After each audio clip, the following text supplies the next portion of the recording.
জাতীয় থেকে আন্তর্জাতিক, প্রান্তিক, জনপদ থেকে নগর চারপাশে ঠিক কি ঘটছে এই মুহূর্তে, এসব নিয়ে আমাদের আয়োজন এখন চারদিক। আপনাদের সঙ্গে আছি আমি সাজিদ আরাফাত।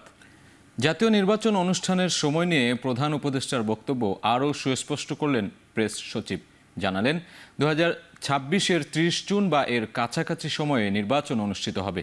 বিকেলে ফরেন সার্ভিস একাডেমিতে ব্রিফিংয়ে প্রেস সচিব আরও জানান, নির্বাচনের আগে কতটুকু সংস্কার হবে তা বিভিন্ন রাজনৈতিক দলের সাথে আলোচনা করে ঠিক করবে জাতীয় ঐক্যমত্য গঠন কমিশন। খুব স্পষ্ট রোডম্যাপ দেওয়া হয়েছে, ঠিক না? যদি কম রিফর্ম হয় সেক্ষেত্রে আপনি দেখেছেন যে ডিসেম্বরের মধ্যে হতে পারে। উনি একটা আলোকপাত করেছেন।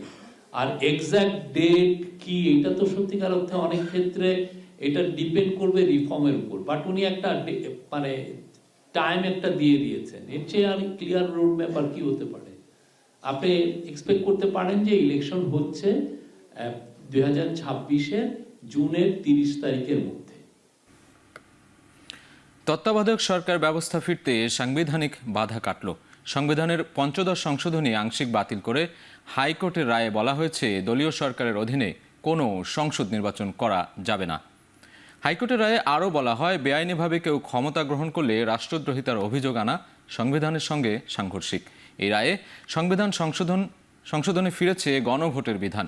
আদালত তার পর্যবেক্ষণে বলেন, ৫৫ সংশোধনীর মাধ্যমে সংবিধানের মৌলিক কাঠামো ধ্বংস করা হয়েছে। গণতন্ত্রকে সংবিধানের মূল কাঠামো উল্লেখ করে বলা হয়, সুষ্ঠু ও গ্রহণযোগ্য নির্বাচনই পারে গণতন্ত্র প্রতিষ্ঠা করতে। পরে এ নিয়ে ব্রিফিংয়ে জানানো হয়, আজকের রায়ের মাধ্যমে তত্ত্বাবধায়ক সরকার ব্যবস্থা ফেরানোর ক্ষেত্রে প্রধান বাধা কেটেছে। তবে আপিলের রায় হলে এ ব্যবস্থা পুরোপুরি ফিরবে। 2011 সালে ৫৫ সংশোধনীর মাধ্যমে তত্ত্বাবধায়ক সরকার ব্যবস্থা বাতিল করা হয়। পরে 5 আগস্ট আওয়ামী লীগ সরকারের পতনের পর এ ব্যবস্থা ফেরাতে ৫৫ সংশোধনীর বিরুদ্ধে রিট করা হয়। এদিকে প্রধান উপদেষ্টা যে সময়ের কথা বলেছেন, সে সময়ের মধ্যে জাতীয় নির্বাচন আয়োজনে প্রস্তুত নির্বাচন কমিশন।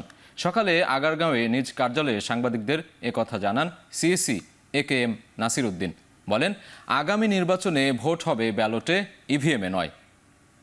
আমাদের কমিশন যখন দায়িত্ব নিল, ওই দিন থেকে আমরা কিন্তু কাজ শুরু করেছি, নির্বাচনের প্রস্তুতি আমরা শুরু করেছি। মাননীয় প্রধান উপদেষ্টা গতকালকে যে ভাষণ দিয়েছেন, উনি যে ইন্ডিকেশনস দিয়েছেন, আমরা ফুললি অ্যালাইন।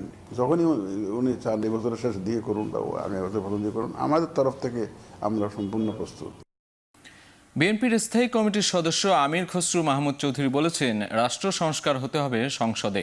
জনগণের মতাদর্শের বাইরে সংস্কার হলে ভুল হবে। আমরা যেমন স্বাধীনতার ঘোষকের দল, এজন্য আমরা গর্ব করি।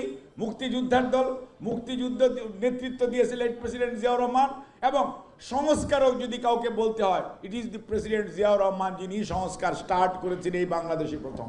রিফর্ম কেউ একা বসে একটা টেবিলে রিফর্ম করে না, এটা গণতান্ত্রিক প্রক্রিয়া, এটা সংসদে হতে হয়, এটার ওনারশিপ থাকতে হয়, রাজনীতিবিদদের মধ্যে, জনগণের মধ্যে ওনারশিপ থাকতে হয়। সুতরাং বাংলাদেশের রিফর্ম হবে আগামী দিনে সংসদে, জনগণের ম্যান্ডেট নিয়ে আগামী দিনে রিফর্ম হবে সংসদে। এটা আমাদের পরিষ্কার করে বলতে চাই, এই ব্যাপারে সন্দেহের কোনো কারণ নাই। অন্তর্বর্তী সরকারের প্রধান উপদেষ্টা নির্বাচনের যে সম্ভাব্য সময় দিয়েছেন, তা থেকে আরও যৌক্তিক সময়ের মধ্যে নির্বাচন হওয়া জরুরি বলে মন্তব্য করেছেন বিএনপির যুগ্ম মহাসচিব শহীদউদ্দিন চৌধুরী অ্যানি। প্রধান উপদেষ্টা ওনার দায়িত্ব থেকে নির্বাচনের ব্যাপারে যে আশ্বাস দিয়েছেন, আমরা মনে করি আরো যৌক্তিক সময়ের মধ্যে নির্বাচনটা হওয়া খুব বেশি জরুরি। নির্বাচনের সঙ্গে স্থিতিশীলতা জড়িত, নির্বাচনের সঙ্গে গণতন্ত্রের ভিত জড়িত, কারণ ওরা তো ষড়যন্ত্র করছে, দেশের ভিতরে এবং দেশের বাইরে বসে ষড়যন্ত্রে লিপ্ত। দেখছেন এখন চারদিক, ফিরছে একটু পরেই।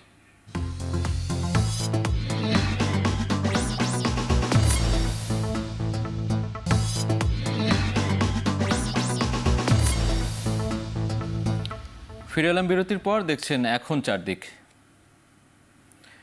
বিডিআর হত্যা তদন্তে 5 কার্যদিবসের মধ্যে কমিটি গঠনের সিদ্ধান্ত নেওয়া হয়েছে বলে জানিয়েছেন স্বরাষ্ট্র উপদেষ্টা জাহাঙ্গীর আলম। তিনি বলেন, বিডিআর বিদ্রোহের ন্যায় বিচার করতে বদ্ধপরিকর অন্তর্বর্তী সরকার, সে লক্ষ্যেই কাজ করা হচ্ছে।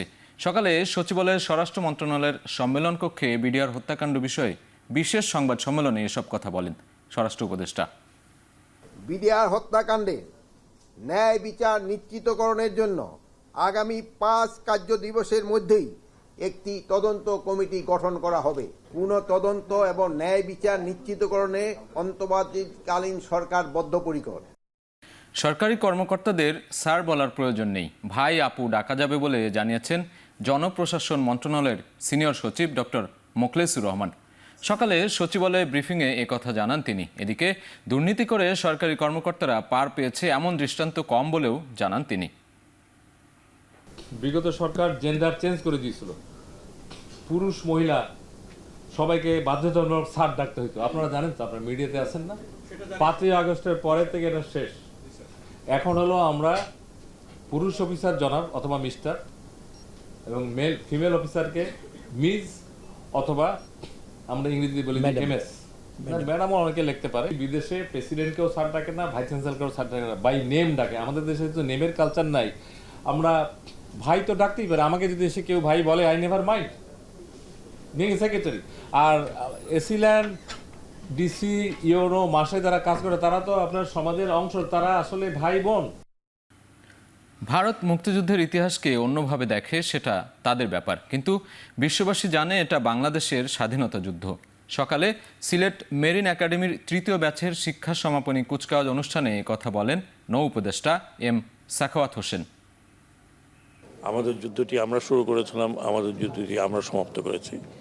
সেখানে সাহায্য সহযোগিতা ডেফিনেটলি ভারতের ছিল, এতে তো কোনো সন্দেহ নেই। আমরা সেটাও স্মরণ করি এবং সবসময় স্মরণ রাখবো একটা ফ্রেন্ডলি কান্ট্রি হিসেবে। এখন ওটা যদি ওনারা অন্যভাবে ইতিহাসে দেখেন সেটা ওনাদের ব্যাপার। আমরা আমাদের ইতিহাসে মনে করি আমাদের এই মুক্তিযুদ্ধ বিশ্বের অন্যতম শ্রেষ্ঠ ঘটনা যা ঘটেছে বিশ্ব ইতিহাসে। এখন চারদিকে নিচ্ছে আরেকটি বিরতি, ফিরছে একটু পরেই।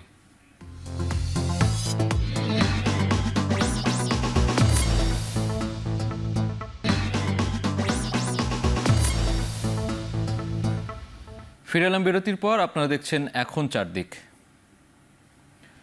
গণহত্যা ও মানবতা বিরোধী অপরাধের মামলায় শেখ হাসিনার বিরুদ্ধে 2 মাসের মধ্যে তদন্ত শেষ করার নির্দেশ দিয়েছেন আন্তর্জাতিক অপরাধ ট্রাইব্যুনাল। পরবর্তী শুনানি হবে 18 ফেব্রুয়ারি। নিষ্ঠুরতম পন্থায় মানুষকে বছরের পর বছর গোপন কারাগারে আটক রাখা হয়েছে। তাদেরকে নিষ্ঠুরতম পন্থায় হত্যা করে তাদের লাশকে নদীতে বা খালে বিলে ভাসিয়ে দেওয়া হয়েছে, ডুবিয়ে দেওয়া হয়েছে।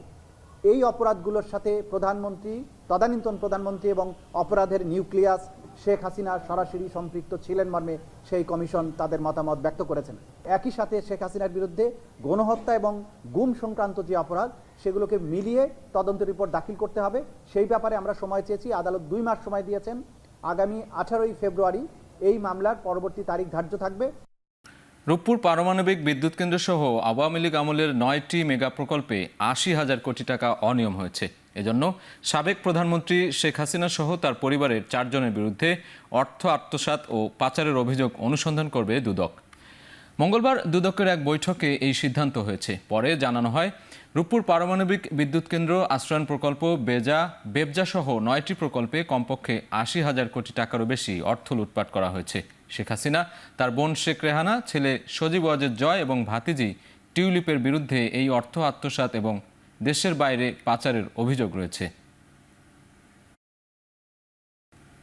লটারি পদ্ধতি সব শিক্ষার্থীর জন্য সমমানের শিক্ষা নিশ্চিত করতে পারেনি বলে জানিয়েছেন মাধ্যমিক ও উচ্চশিক্ষা বিভাগের সিনিয়র সচিব সিদ্দিক জোবায়ের। সকালে আন্তর্জাতিক মাতৃভাষা ইনস্টিটিউট অডিটোরিয়ামে 1ম থেকে 9ম শ্রেণীতে ভর্তির অনলাইন লটারির ফলাফল প্রকাশ অনুষ্ঠানে একথা বলেন তিনি। লটারি ভর্তির ফলে যে মেধার বৈষম্য থাকার কারণে ক্লাসে পাঠদান পদ্ধতিটা খুব বেশি কার্যকর অনেক সময় করা যায় না। কারণ মেধার সমতা না থাকার কারণে প্রতিটি ছাত্রের গ্রহণ করার ক্ষমতা ভিন্ন ভিন্ন হওয়ায় অনেক সময় পাঠদানে অসুবিধা হয়। যারা ভালো ছাত্র তারা ভালো থাকবেই, কিন্তু যারা কিছুটা পশ্চাৎপদ, কম মেধাবী, তাদের তো উঠিয়ে আনতে হবে। এটা তো হতে পারে না যে এবং যে আগের ব্যবস্থাপনায় যেটা ছিল ভালোদের জন্য বিশেষ ব্যবস্থাপনা ছিল আর খারাপরা খারাপই থেকে যেত, এটা তো কোনো ক্রমেই গ্রহণযোগ্য নয়।